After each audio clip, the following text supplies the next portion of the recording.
இப்போது புதிய அறிமுகம் அச்சி ஹோட்டல் சாம்பார் 50 கிராம் ரூபாய் 20 மட்டுமே.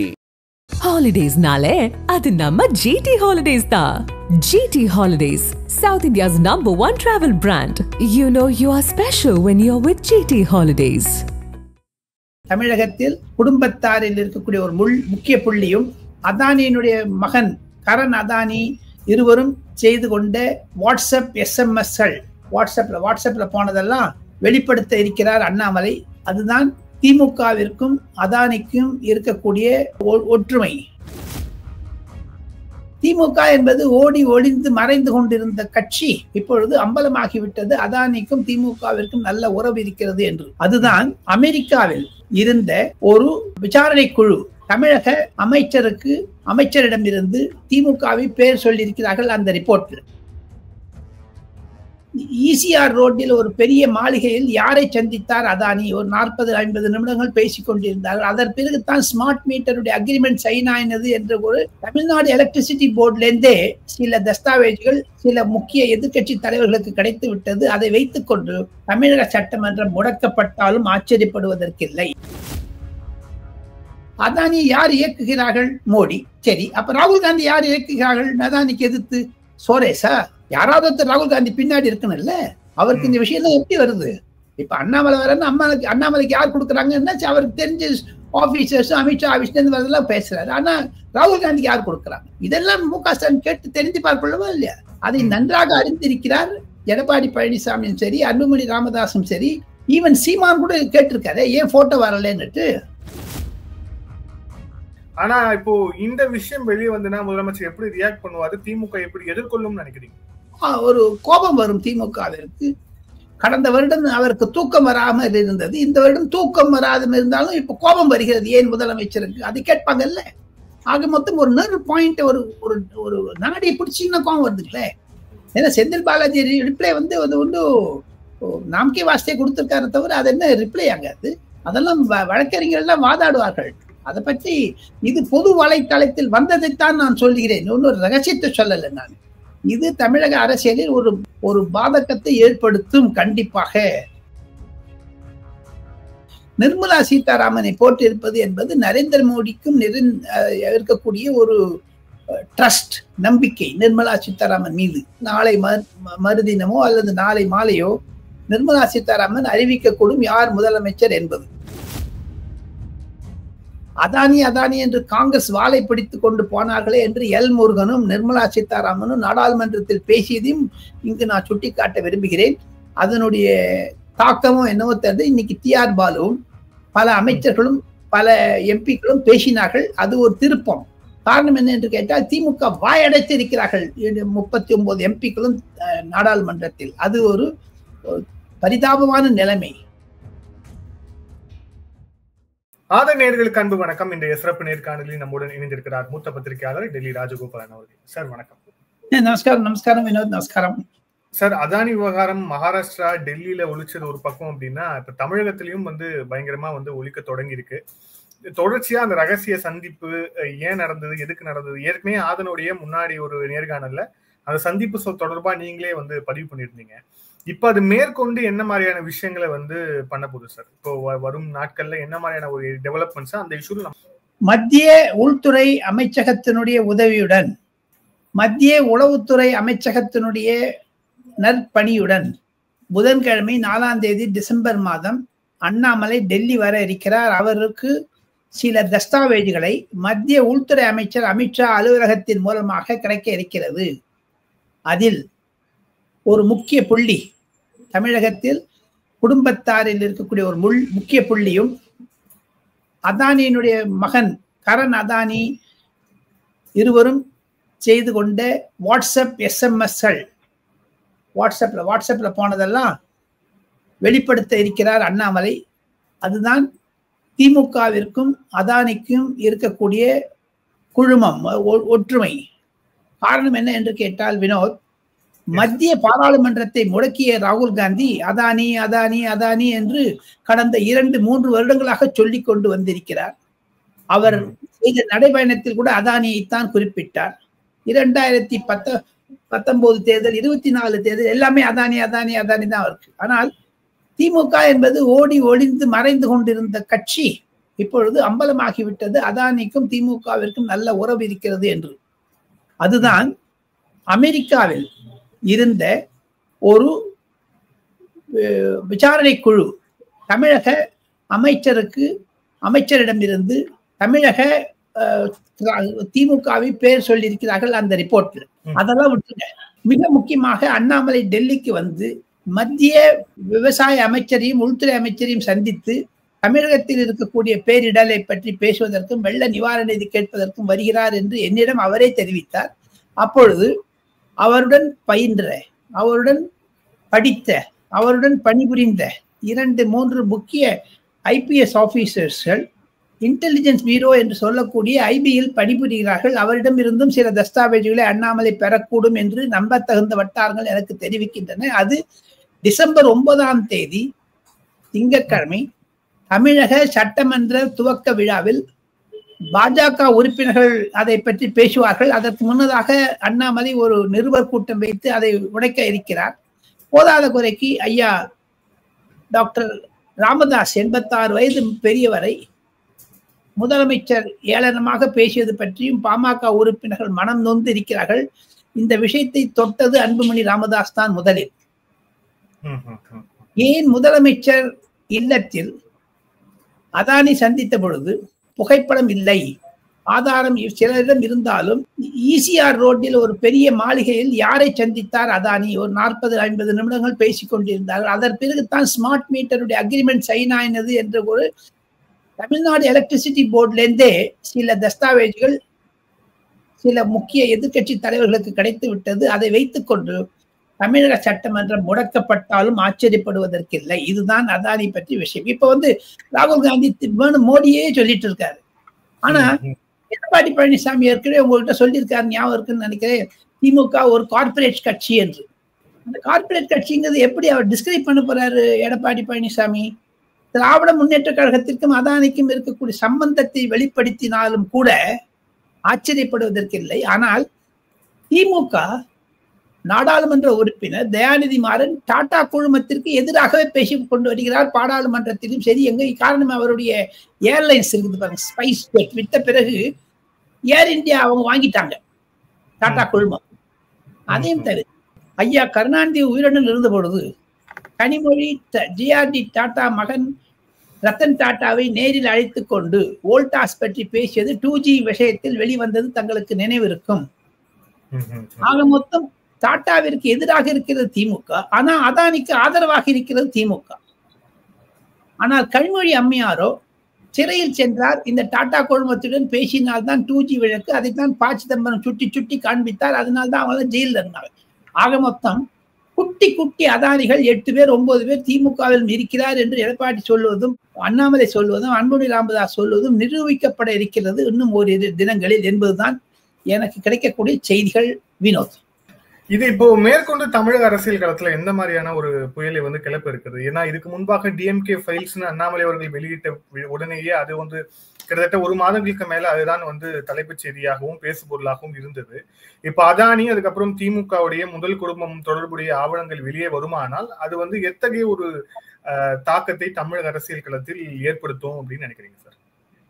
சட்டமன்றத்தை முடக்குவார்கள். ஆனால் ஐயா அப்பாவு அவர்கள் சபாநாயகர் அனைவரையும் கூண்டோடு வெளியேற்றுவார். அந்த விஷயம் மறைக்கப்பட்டாலும் பொது தளங்களில் சமூக வலைத்தளங்களில் சரி, பொது நிருபர்கள் கூட்டத்தில் தமிழக ஊடகங்கள் மறைத்தாலும் கூட சமூக ஊடகங்களிலும் சரி, அனைத்து இந்த ஊடகங்களிலும் வரக்கூடும்.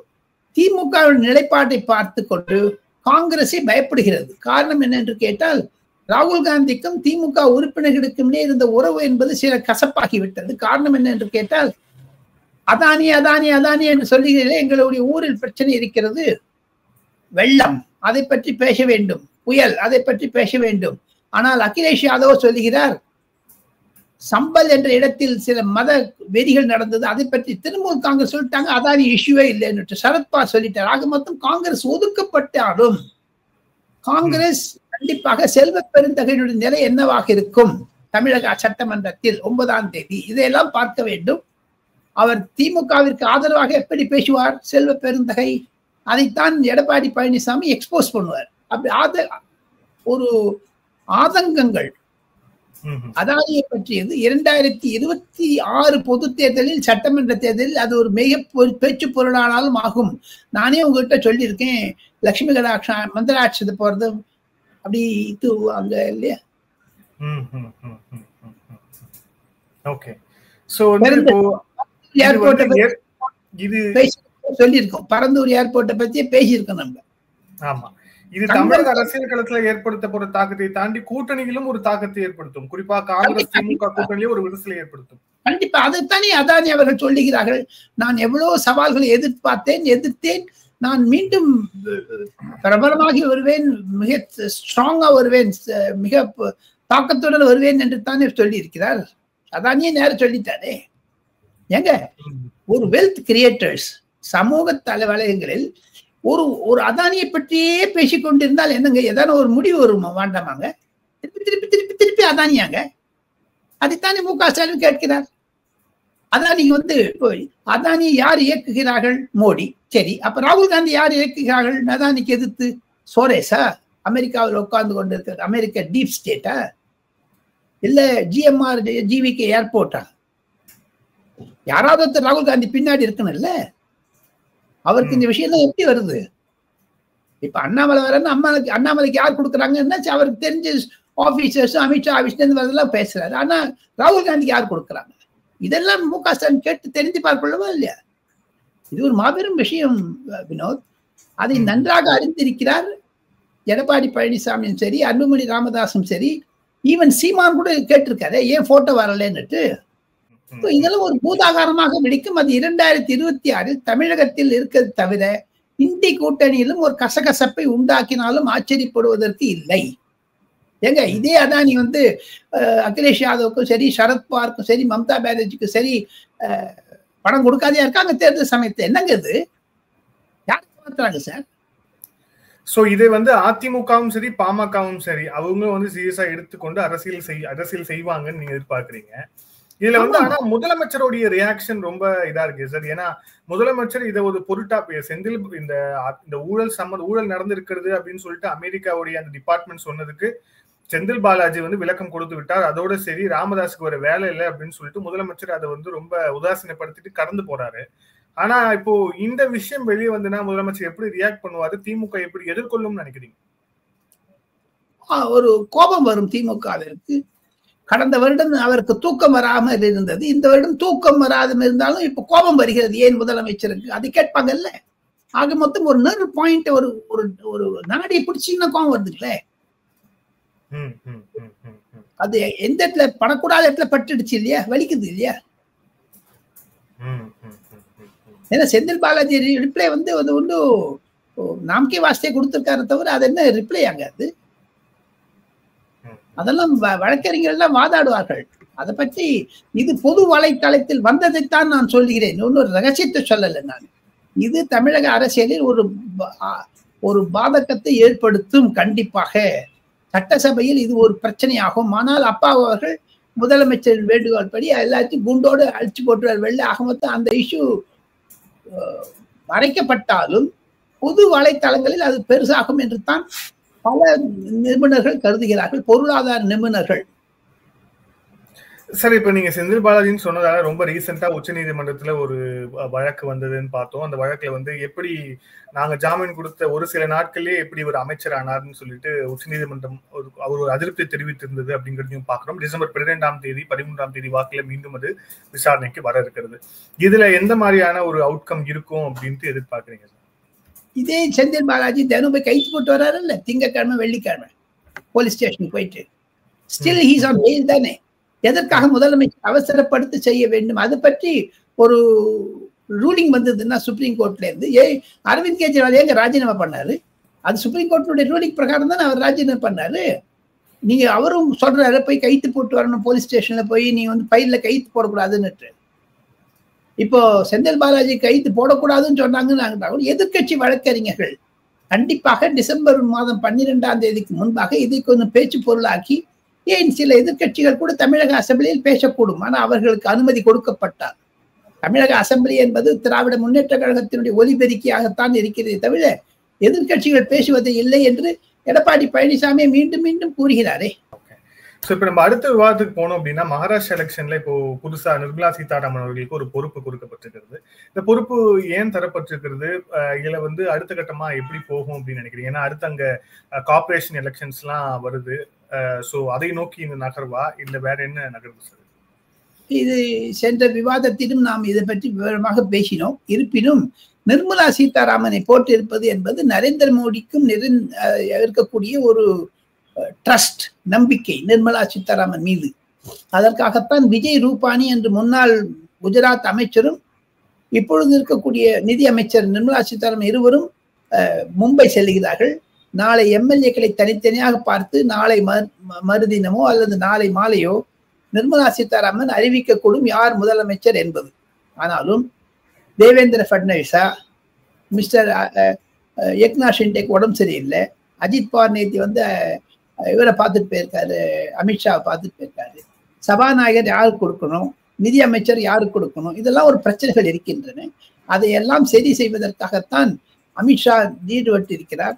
நாளை மறுநாளுக்குள்ள அந்த பிரச்சனை தீர்வாகிவிடும். 5ஆம் தேதி வியாழக்கிழமை மாலை 5 மணிக்கு பதவி பிரமாணம் இருக்கும். அது சுகமாகத்தான் இருக்கும். காரணம், அங்கு எதிர்கட்சிகள் என்னதான் சேர்ந்தாலும் அந்த பாலிடிக்ஸ் பண்ண முடியாது சரத்பவார்.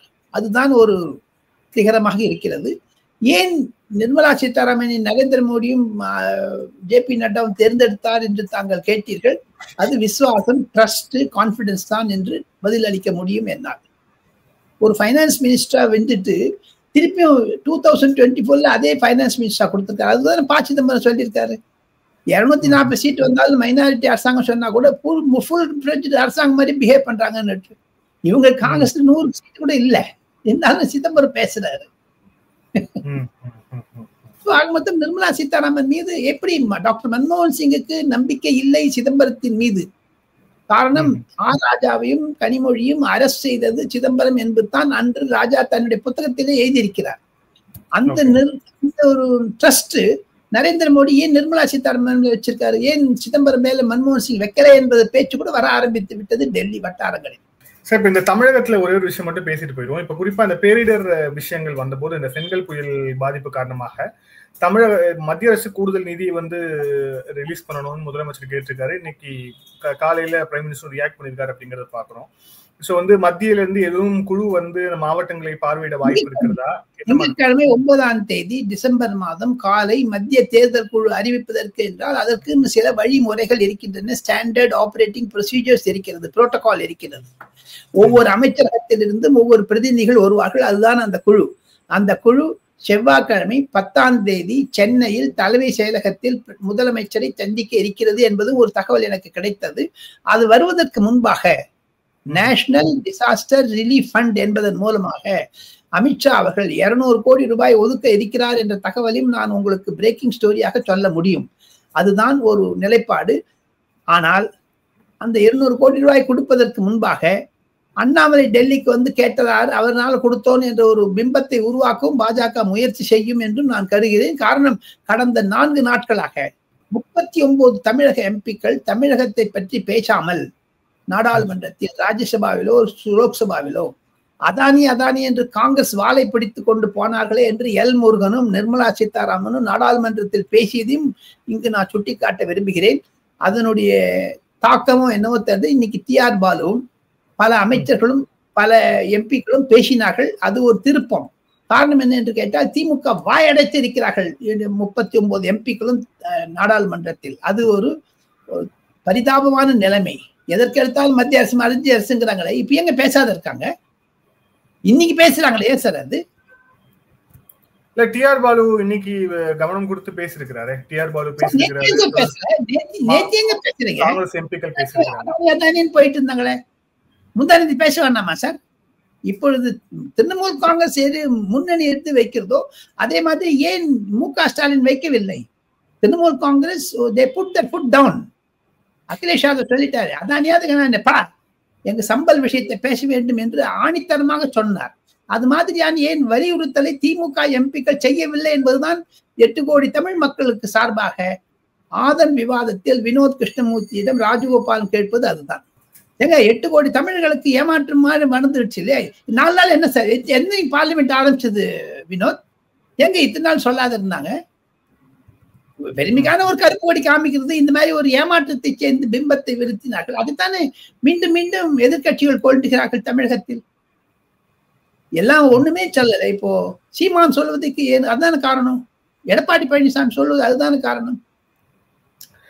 நன்றி சார், பல்வேறு கேள்வி. Thank you sir, thank you so much. நன்றி.